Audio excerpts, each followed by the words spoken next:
Naisip niyo ba kung bakit tila laging fresh ang mga East Asian? May population nga ba na naapektuhan ng genetic mutation pagdating sa amoy? Oh, ang simpleng sagot ay meron.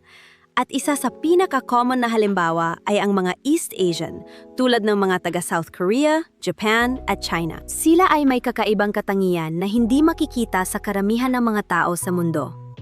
Ito ay nakatatak na sa kanilang DNA. May mga tao kasi na halos walang amoy ang kilikili kahit pawisan, habang ang iba naman ay konting pawis lang, may body odor na agad. Akala ng marami, hygiene lang ang dahilan. Kung malinis ka ba o mahilig sa deodorant. Pero ang totoo, mas malalim at mas interesting ang rason. Ayon sa science, hindi mismong pawis ang nagdudulot ng amoy. Alam niyo ba kung ano ang totoong culprit?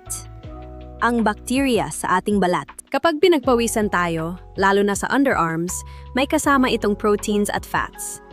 Ito ang paboritong pagkain ng mga bakterya. Bina-breakdown ito ng bacteria. At yung mismong process na yon ang nagpo-produce ng kilalang-kilalang body odor. Sa karamihan ng tao sa mundo, ganito talaga ang normal na nangyayari sa tuwing tayo ay mapapawisan ng husto. Pero ang mga Koreans at karamihan ng East Asians ay may tinatawag na genetic blessing.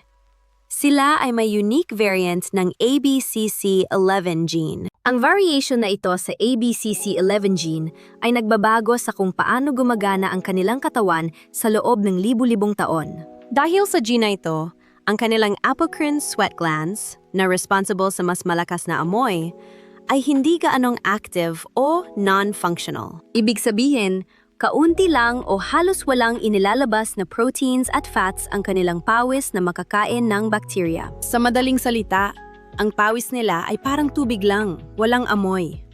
Kaya naman, very mild o halos non-existent ang kanilang body odor. Ayon sa research, nasa 80 hanggang 90% ng East Asian population ang may ganitong espesyal na gene variant.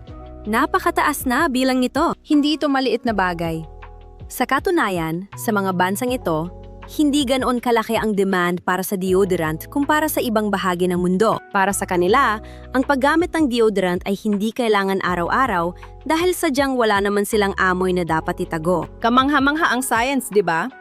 Isang maliit na pagbabago sa ating DNA ay may malaking epekto sa ating buhay at kultura. Pinapaalala nito sa atin na ang bawat isa ay may kanya-kanyang unique na katangian na bunga ng ating mahabang kasaysayan bilang tao. Ikaw, anong genetic trait ang meron ka? I-share mo naman sa comments. Huwag kalimutang mag-follow para sa marami pang kwento ng science. Stay curious!